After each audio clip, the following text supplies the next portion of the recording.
is history, the future mystery. This moment is the gift. Every It is Miracle Makers in studio at UBN Sunset Gower Studios, the home of ABC's Scandal as well. Ooh.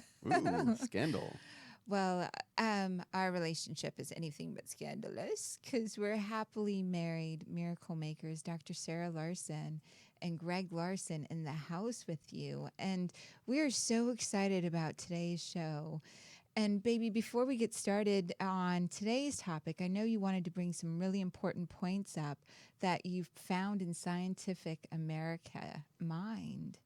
I was doing some research because we have two kids, our dear Jasmine, who's 11, and our amazing son Tyler, who's 9. And so I'm always, curious as to what people are learning nowadays and how can we improve our experience for our kids so they can grow up to be miraculous human beings, so they can grow up being miracle makers, knowing that from a very young age. That I think they do know that in the beginning. They're like, hey, Yes. I can make my fingers wiggle. I'm a miracle maker, yeah. Or whatever that is for kids. Look at me, look at me, Look I'm at me. swinging. I'm swinging, I'm a miracle, I'm flying through the air. Yes, yes. So they have that miraculous mindset, and unfortunately, we lose that as we go along in life. Although I don't think we have to, but unfortunately, that's kind of how it is. And if you're an adult that might have lost your miraculous mindset, these messages are for you as well. Our parents' job is to raise us so far. The rest of it is to raise ourselves. If you are parents, please listen to this. And if you're a grown-up like we are, that really invite the miracle mindset, these are for you as well. Yeah. Well, when I was reading this list of 10 things you can do to be an awesome parent, of all the things you can do, number one, they come through all the studies. This is like, insights from all the studies that could be found online, and the 180,000 books that are listed on Amazon for parenting and how to be a better parent. The most important thing you can do is love and show affection to your child.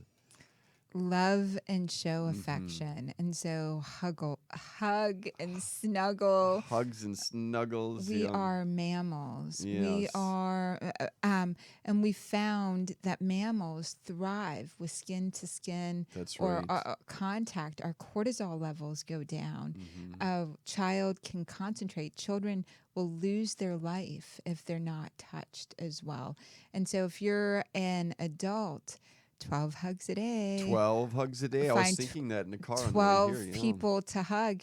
If you're a grown-up with the ability to raise a child, or a part of a village, find a way to give them physical affection and lovingly hug them, snuggle them, touch them on the shoulders, on their arms, on their face gently. Yeah, I forget the whole, there's a song that goes with it, but 4 hugs a day is the Yeah. minimum. 8 hugs a day is just what you need baseline as a human being. And if you can get those 12 hugs a day, that is the Miracle Maker prescription from Dr. Sarah Larsen, Miracle Makers. And what's number 2, my love? The second one, there was 10, but the other one that really, stood out was to teach them, show them, model for them yourself, which I have challenges with sometimes, but how to mitigate stress. And the one thing they brought up in the description in the article was, when you're in front of your computer, do you get stressed out sometimes? And boy, oh boy, I think it was just yesterday, the other day, I was like, had it in my hands. I was like holding it like I was strangling it because I had my laptop. I was like, I was like, oh my gosh, there it was. Yes. I was not a model of being an example of how to mitigate stress. And so one of the ways that we found that worked for our family is we made up signals for calm for ourselves. And we would say, so we had each of us, Jazzy had her little signal for calm. Greg's was raindrops coming down. We had the motion of a bridge. So we had a physical movement, the rainbow bridge from stressed to calm. And And recently we made another word for when we're not being kind to one another in the family. We came up with the word soft. Instead of saying calm down, instead of saying you're being harsh, we said, hey, be soft. Be soft, yeah. Be soft with one another. And so if we're harsh in any way with each other, our kids are like, Mommy, Daddy, soft, soft. Be soft with that computer, Daddy. So our kids know that there are more than one ways that you can respond to a given situation. And so, yay, thank you. Those are such great points. Dear miracle makers, we want for you to have the best in life. And we keep finding more and more ways to do that. And our guest that we have today is very much he studies nature and he studies sacred geometry. We've got on Skype with us a beautiful, I think he's the leading speaker on sacred geometry. And so I want to describe a little bit of what sacred geometry is.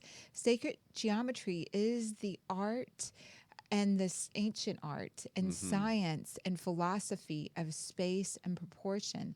It addresses the laws of creation and the inner workings of nature. It's been used by civilizations around the world for thousands and thousands of years as a way of connecting with harmony of universal order. And especially this time on earth is like no other. The old world is dying. The new world is being born. And so it can easily be overwhelming. The places that we've found that are very, very sacred and the places that have been created to harness sacred energy, sacred geometry based on how they were formulated are the pyramids, a lot of the Greek temples. In fact, we found that almost all sacred places follow a sacred geometry type. And this was found by our guest as well. We are bringing on Jonathan Quintin. Woo!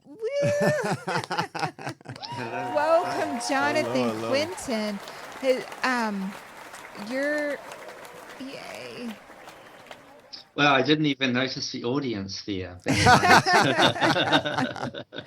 Well, from New Zealand, you are such a beautiful, amazing artist, and you're a cosmologist, Jonathan, and you take us on, you and I have co-taught classes. You also co-teach with Nassim Haramein quite often in his presentations, which he is the leading physicist, like the Einstein of our times. That's what he's been coined as. And so that's where I met you.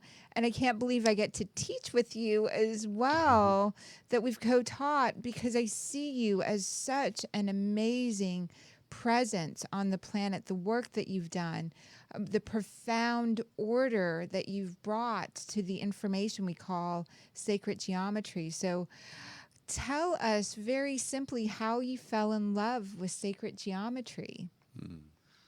Well, I was born to love sacred geometry. I remember as far back as I can remember. Well, actually, I can remember back to the womb, so we'll move forward a little bit from there. But as long as I can remember in the physical form, I've just absolutely adored the geometric beauty of nature. You know, the flowers and the seashells and the pine cones and everything, all of the patterns are also geometrical. And I would spend, hours and hours and hours just gazing and enjoying and appreciating and absorbing this magnificent, intrinsic, all-pervading order. The same patterns appearing over and over again, but in limitless varieties all throughout nature. And as I grew older and learnt more about it, we ourselves too are an embodiment of sacred geometry. Most particularly, one of the most significant aspects of sacred geometry, a principle known as the golden ratio. We are an embodiment of the golden ratio. And so the more we understand sacred geometry, the more we can be more of who we are. And sacred geometry, my passion with sacred geometry is using it as a tool to help people awaken to their true identity, their celestial identity, and to help them tap into and unleash their potential, their true potential, because, you know, hardly any of us use our full potential. Most of us are, you know, the subject of indoctrination and pollution and brainwashing and illusion and all the distractions and fears and stresses and all of that cloud our true identity. But sacred geometry is a way that can bring us back. The ancients had an expression about sacred geometry, and the ancients, which have been, you know, a big part of my studies, all of the ancient mystery schools and schools of initiation, sacred geometry was an essential part of the curriculum. And they had a term about sacred geometry. They called it the journey home, which referred to, you know, tapping into your true self.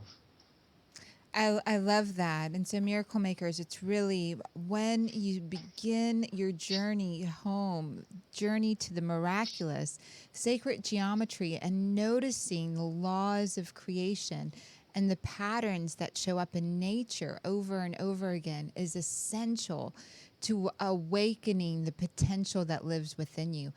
Leonardo da Vinci, in his art, in everything he created, there was a sacred, that golden ratio was present, and he measured, and Hippocrates, all of the early medicine men and scientists measured the parts of the body, and they found there was a ratio, the pi ratio in between as everything grew. In nature, we find patterns, designed and structures. And so within us are those designs and structures, and the expression of those structures show up in our life in synchronicities. And so meeting you was such a great synchronicity, Jonathan. I loved some of the stories that you've shared over time as well.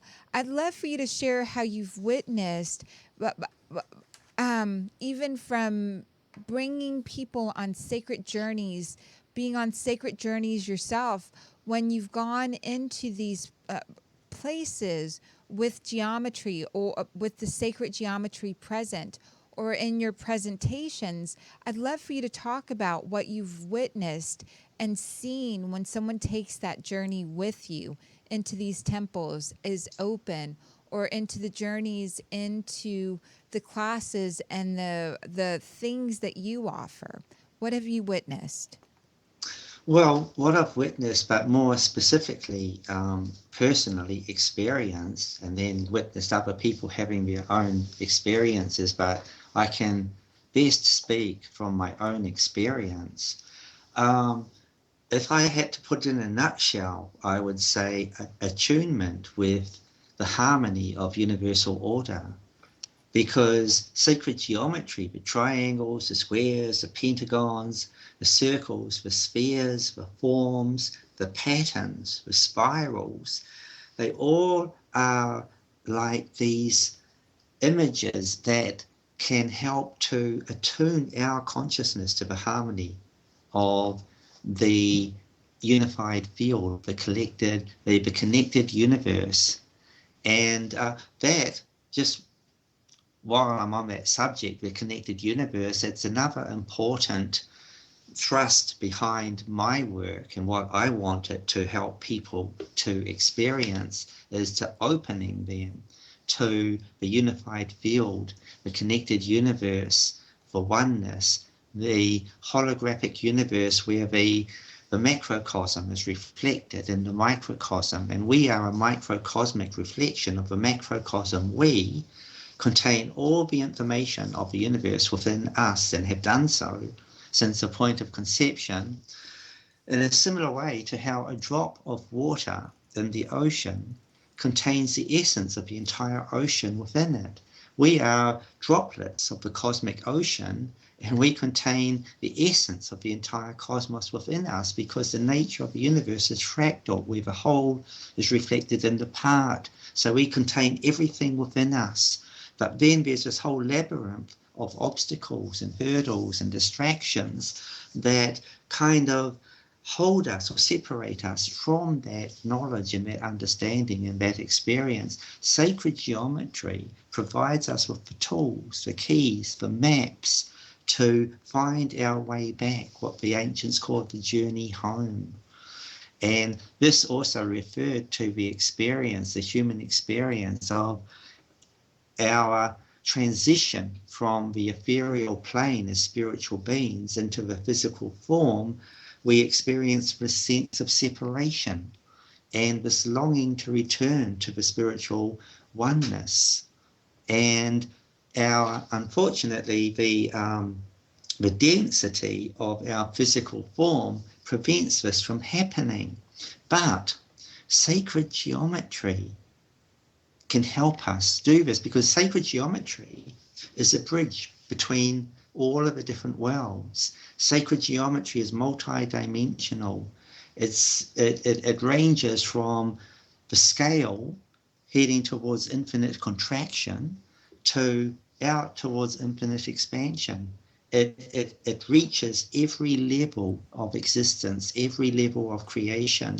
And so it's a bridge, it's a portal. And so I'd love to say another way to say that is, when you're experiencing something in the physical dimension, when you're in your body or if you're in pain, and you go to one of the healing temples in Egypt, or one of the ones in Mayan traditions that can be found in Peru, and you go in and you stay in that environment in a relaxed state, the physical density of pain that's in your body can be released by being in this mathematical equation of a building that's been built to perfect proportions to heal pain or to ignite the healing frequency that already exists within you. That's one of the ways in which sacred geometry, you can also witness some of the sounds that have been made to that scale, while witnessing things with your eyes that have been made to sacred geometrical proportions, or are nature, very, very natured. The beautiful flower, the rose, the patterns within that. And so, Jonathan, what I hear you saying is sacred geometry has very physical applications when you're in a relaxed state, allowing yourself to commune and receive the unseen that's available there. Yes, I agree with everything you said, Dr. Sarah, and I sum it up as thinking in terms of sympathetic resonance. And what you were talking about, the pyramids and the temples and the Baroque cathedrals, they were built. And this is one of the things that really got me so wildly passionate about sacred geometry. In my youth, in my 20s and 30s, I traveled extensively around the world visiting the ancient sites. And it soon became apparent that these different civilizations that existed thousands of years apart, thousands of miles apart, in many or most cases not knowing of each other's existence, yet they all tuned into the same geometric principles when they built their temples and their monuments and their pyramids and synagogues and cathedrals. All of these sacred monuments, they all use the same geometric proportions. The differences, came as a result of the level of sophistication and awareness, the resources they had available to them, the era at which they were built, and their cultural, perspective of, how they want to do it. But if you reduced the pyramids and the temples and the cathedrals, if you reduce them all down to their essential geometric ratios and principles, the blueprints are all the same. They just apply them, according to their time and their nature and that, but they're all the same. And an example, an analogy I like to use is if we took from, let's say, a cherry tree that had been, had done its time, and we took the timber, the lumber from a cherry tree, and we made 2 blocks of wood from it. 1 block we gave to 2 blocks. We hand these 2 blocks to 2 different men. One man is a cigar box maker. Very good. He's been at it for, decades. The other man is a violin maker, a master violin maker. Okay, they've got the same block of wood from the same cherry tree. The cigar maker makes the best cigar box that's possible to make, and it's made to keep, to hold cigars and keep them moist. And so it's a humidifier. And then the other one makes this beautiful, exquisite violin. Now, if we take the enclosures of these 2 shapes, the cigar box and the violin, the cigar box, superbly made as it is by a master cigar box maker, the space inside is neutral because it doesn't really conform to anything other than containing cigars. On the other hand, the violin, and any well-made violin, when placed on a flat surface, will hum. You place your ear to it and there's a humming, just like similarly to if you place a seashell to your ear, you can hear the ocean or what sounds like the ocean. Mm-hmm. The violin was built upon sacred harmonic ratios and proportions, the golden ratio and what we call root 2 and root 3 proportions. And so it creates this harmonic module. And then when it's played, when it's activated, it becomes this harmonic modulator. And the music that comes from a violin, classical music, and an accomplished violinist, they will create these melodies and these harmonies that are resonant to the natural rhythms and cycles of nature. And so these cathedrals, these temples, when you step inside, they were built as these harmonic modules for the purpose of, for those who entered, could get an experience of heaven on earth. Because you mentioned earlier, Sarah, about Da Vinci and how he, portrayed the geometric principles. And his most classical one, after Mona Lisa, the Vitruvian Man, he shows the Vitruvian Man in 2 poses. One pose, the legs are together and the arms are outstretched parallel to the earth. And in this pose, the tips of the fingers and soles of the feet touch upon the square, which symbolize earth and the physical plane. But when the arms are outstretched and the legs are outstretched, the tips of the fingers and soles of the feet touch upon the circle, which symbolizes the spiritual plane.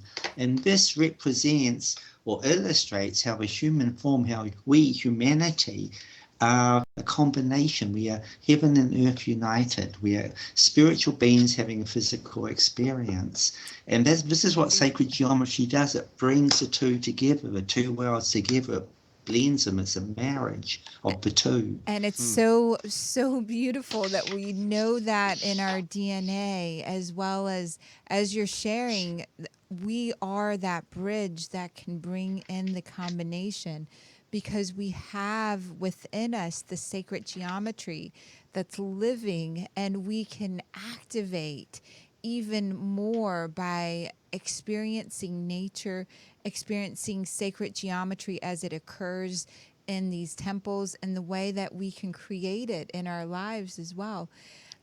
And this is key, miracle makers, because as Jonathan said, it attunes us. So sacred geometry, nature attunes us to the miraculous.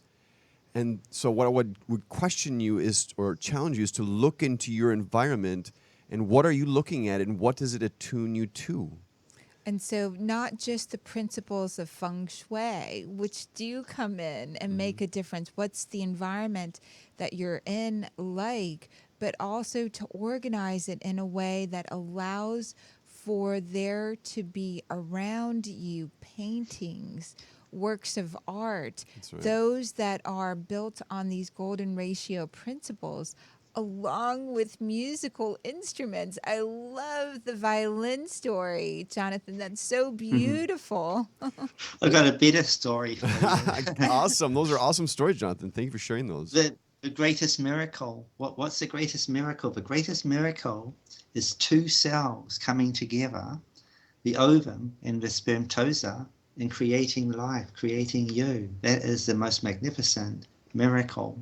And from the point of conception, from that point on, you had within you, just like the drop in the ocean has within it the essence of the entire ocean, that you as a cosmic droplet have within you all the information of the universe within you. And from that point, you orchestrated the progression from these two cells, the progression into millions of cells working in unison to create the organism, the magnificent organism of you in your human form, experiencing your spiritual self in this, 3D physical experience. There is a great graphic that that's available for those that are watching of when the ovum and the sperm connect. And it's such a beautiful understanding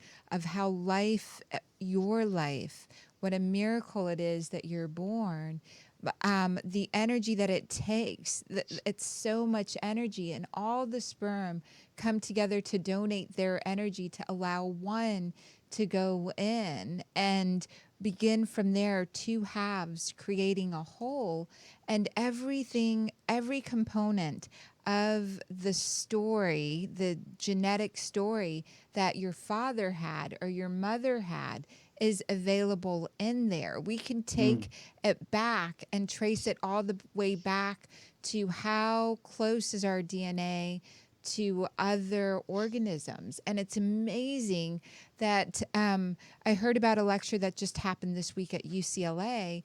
But one of the scientists there is finding that every time there's been a leap in evolution, the fish and their bladder and their lungs, how the environment created a natural need that can also, he's using sacred geometry principles, the ratios, mathematical equations to show how the fish jumped to be land animals. And it's the same equation for birds from one island to another island, the adaptation that they went through. And one of the symbols that I love that is found in all, like at least 14 different ancient sacred sites, the flower of life symbol is also represented in our biology, that shows up in that early part of life when we are barely beyond an egg and a sperm united into this ovum, the multiplication of our cells. Yes, exactly. We are the flower of life in utero, and from that we bud Genesis. in. The genesis of us begins. Yes. You start off as a flower of life, and you embody within that all of the possibilities that ever existed for your parents and all organisms that came before us.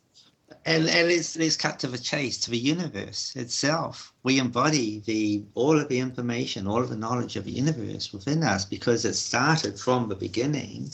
And from the beginning, from that point, from the beginning to where we are now and to where we, from our point of conception, everything that had gone before us, we contain within us Uh, all of that we information. do. It's such a beautiful thing. Miracle Makers, the holographic universe, the unified field, or the collective consciousness, as Carl Jung called it, is available to us. And so, Jonathan, what are some of the practices that you have that really allow you to stay grounded in this holographic field, the unified field, creating the miraculous life that you have? I'm not so sure about the staying grounded part. I'm not so good at that. That's my challenge is to stay connected to 3D because I'm so often out in the 5D and the fifth dimension and trying to bring myself down into the density of 3D awareness.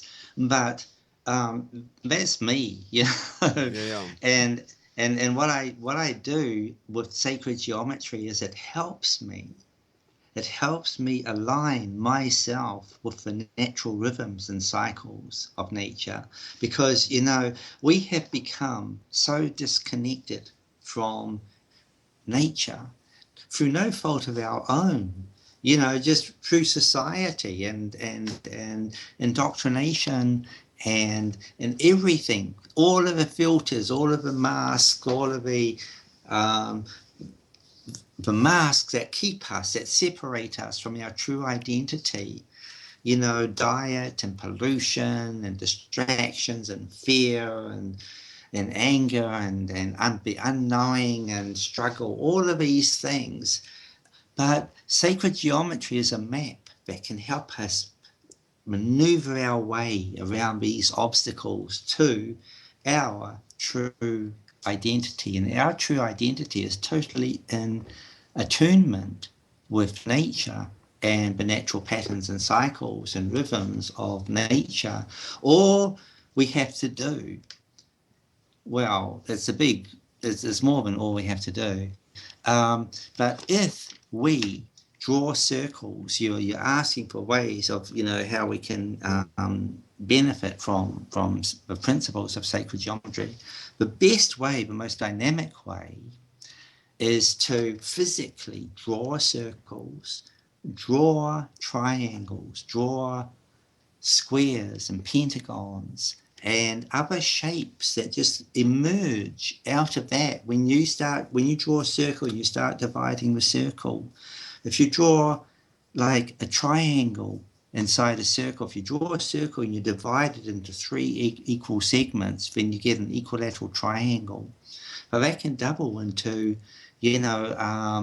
two triangles, two interlocking triangles, which gives you the six-pointed star, the Star of David, the hexagram star, the hexagon.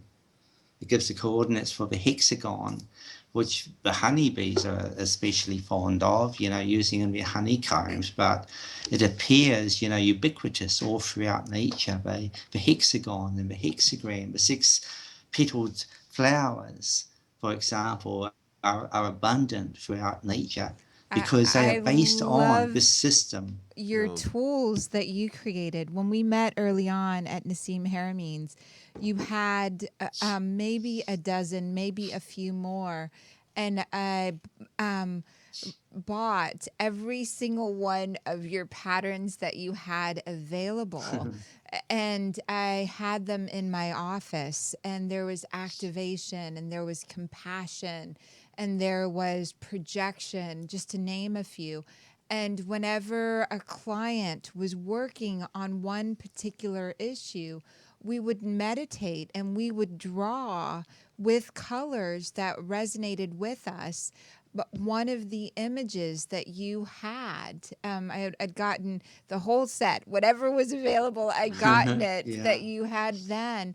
And we still have those in our home environment. Ah, And amazing. so it's such a lovely experience to have tools around you that help you understand in a visual form equations and pictures that can translate within the 3 layers of your brain an experience such as compassion, an experience such as connection. Can you talk about how you came up with those? Well, it's a little bit like how a composer comes up with a name for a song. Every pattern that you're talking about, it's like it holds so much information. It's impossible to encapsulate it all into a single word, just like a song has so much, meaning in it. But you have to identify it. You have to give it a name, to bring you to it and what it represents. And those names that I attributed were a key word to the essence I had in mind, the quality I had in mind when I coloured it in that way.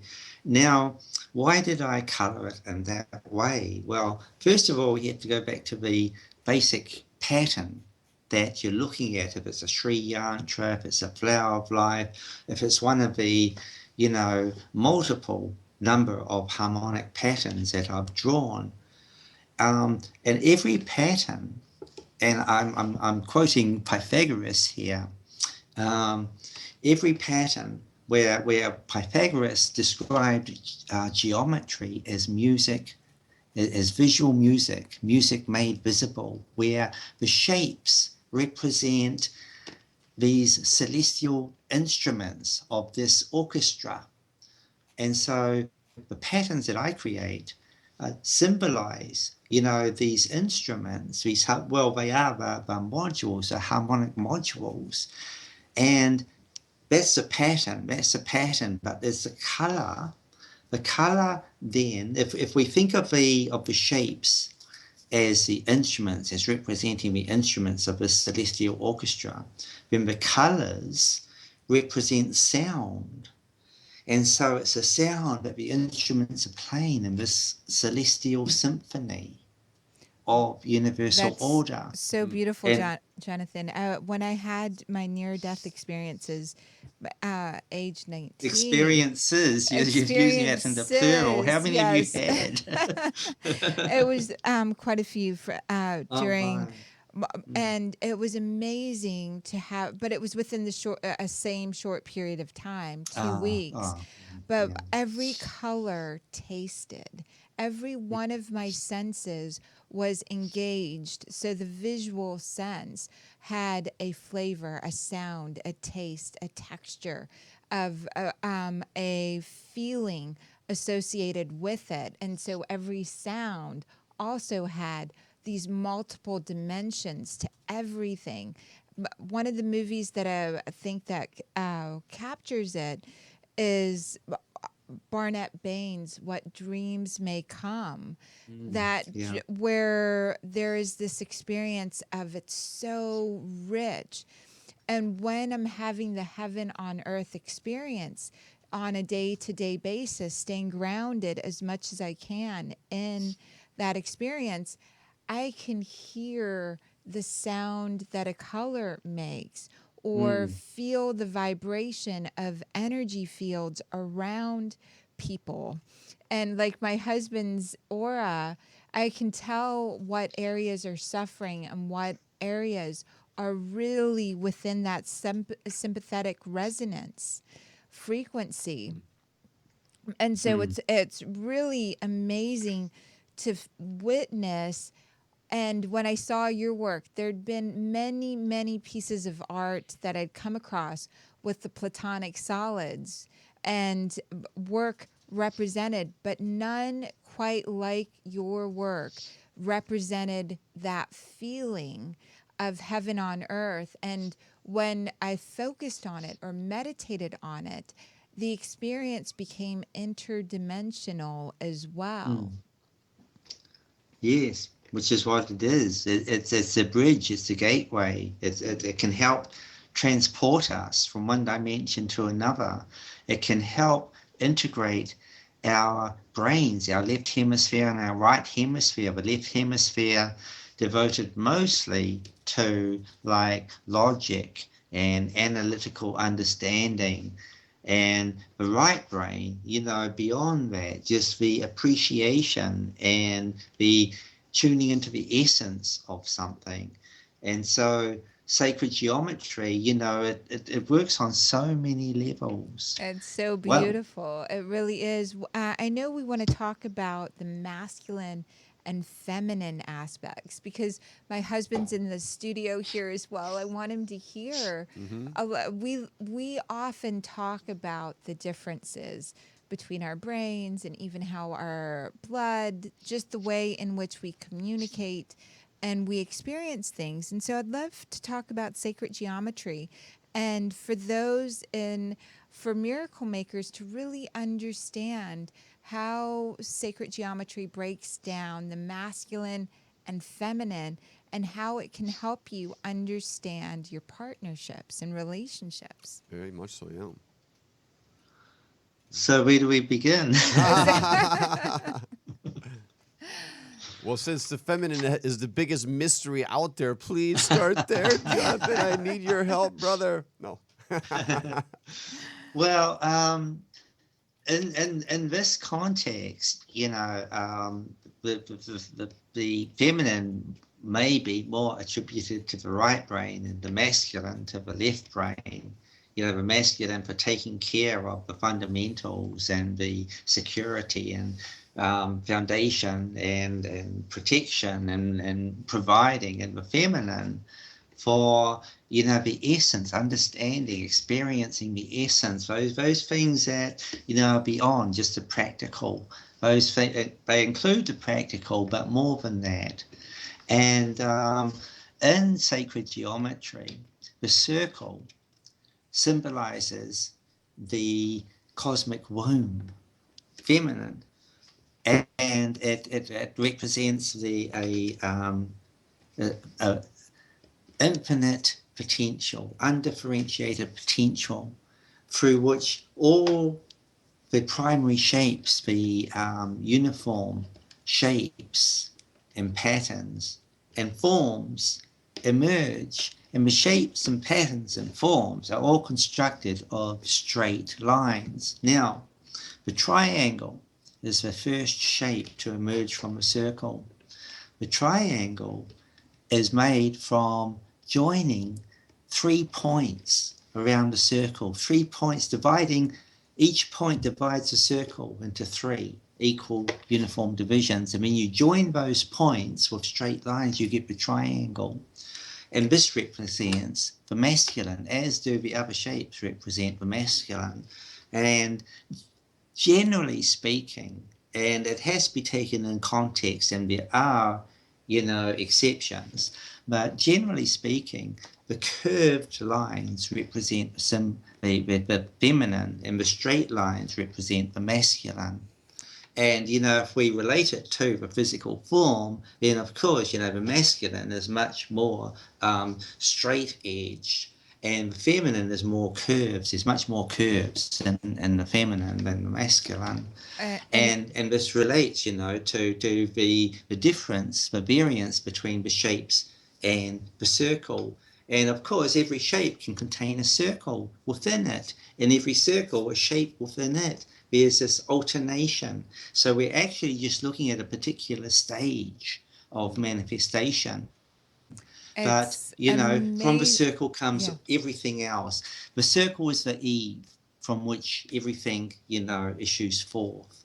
And so if we were to say that another way, that within your body, you've got both the masculine and feminine tools.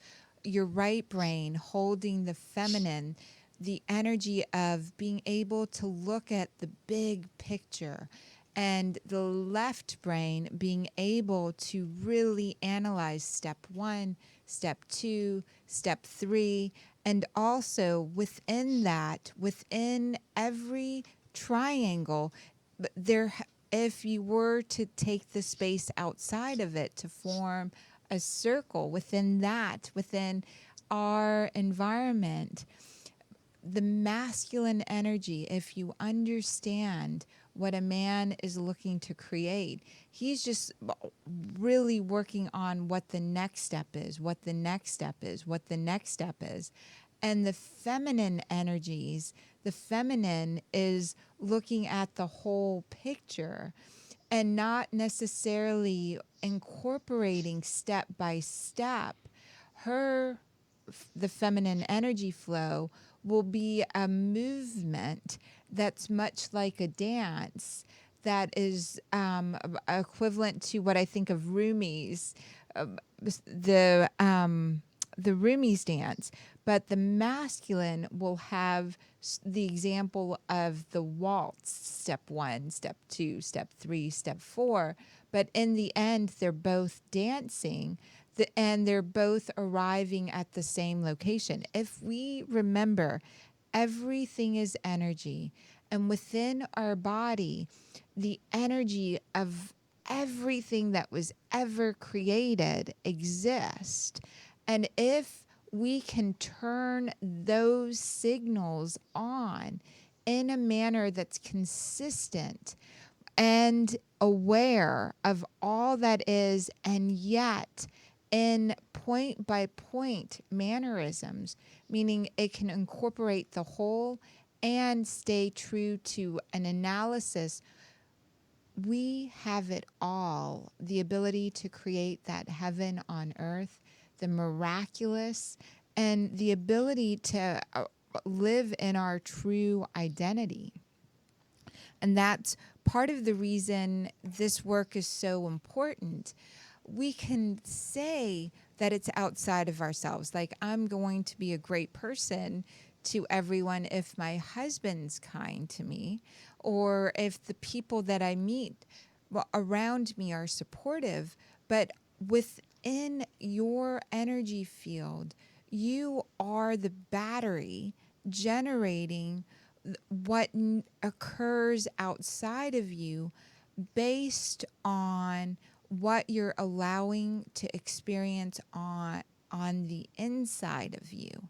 If you're aware of whatever situation you're in as the whole picture, and what I would say is God's vision, if you can look at your current situation through our Creator's vision, and then just look for what the next step is. What is the next thing that I can do that will make my situation one step better? Then you're utilizing the principles of the masculine and the feminine in order to activate your true identity and play in higher and higher dimensions of existence. I'm going to put that into practice today. Yes, that's a wonderful analogy, and it also, is what sacred geometry is about, is helping to connect with, for men to connect with the inner feminine, and women to connect with their inner masculine, because you need the both. You need the polarities, the yin and the yang, and the blending. And masculine, feminine, heaven and earth, positive and negative, electric, magnetic, particle, force. It's all a part of the grand dance of creation.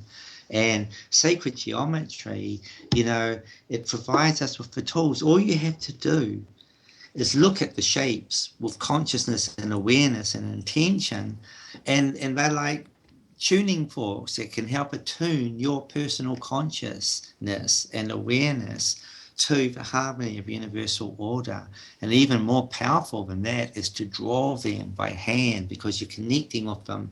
First of all, kinetically, you're following the processes and the procedures of these inner workings of nature, these machinations of nature. And then, physically you're absorbing it, it works on so many different levels. It's attuning you to the harmony of universal order. And we use color and shape and pattern and form and coordinates and frequency and sound, so many other things. And this is what we'll be doing together, the masculine and feminine. This is what inspired me, to ask you, Dr. Sarah, to, for the opportunity for the two of us to co-present so that we can blend the two together into a harmonious union, and to allow the observers, the audience, to experience that balance and that integration and that cross-fertilization of feminine and masculine, and how beautifully it comes together, and the synergy that occurs from this. This is the magic. This is the miracle, is the synergy and the metamorphosis. Sacred geometry is is like the phoenix that can, actually transform your consciousness. It's the alchemist that can transform the lead of negativity into the gold of illumination and inspiration. Thank you so much. It's such a quick way to do it. Sacred geometry. And if you're in the Los Angeles area, we would love for you to come play with us. May 14th in the evening in Los Angeles, we are going to take you on a journey. And Jonathan has an amazing presentation. And I'm so grateful he asked me to co-present with him. He's here from New Zealand, and he gets to live such an extraordinary life, having summers, traveling continent to continent, these perpetual summers. So this invite is for you to come out and see us. I am also inviting you to go to Jonathan Quintin's website. Jonathan, will you tell us your website? My website, which is currently under construction, but will be up in about 2 weeks, is sacredgeometryforyou.com. Sacred geometry, one word, and then the figure 4 and the letter U, sacredgeometryforyou.com. If you spell it out, it'll also take you there. What I'm doing on that is I'm making these patterns available to everyone to download, and then giving suggestions as to what they can do with them, how they can add them to everyday items like iPhones and mouse pads and bags and anything that can be printed on t-shirts. You can take these sacred geometries and get creative. And print them in, onto light shades, onto blankets, whatever you want, and bring sacred geometry into your everyday awareness. And everyday life. And so you've got a Facebook page, which is Jonathan Quintin as well. And we've got links to you already on Dr. Sarah Larsen fan page. So either one of those, you can find Jonathan Quintin. And if you're listening to this later than the live broadcast, the website might already be up. So go look now. Yes. But, we love you, Jonathan. Thank you so much for coming on Skype and making time. And we're looking forward to the class on the 14th. Me too. I'm very much looking forward to it. And it's been a pleasure sharing this experience with you. Thank you. I feel attuned from our time together. Thank you so much. So, and Miracle Makers, thank you for being with us live. Thank you for subscribing and for sharing with us what you'd like to hear more of. We're here for you. We live the miraculous, and we want to bring that to you. Thank you so much. Thank you, Miracle Makers. The past is history, the future mystery. This moment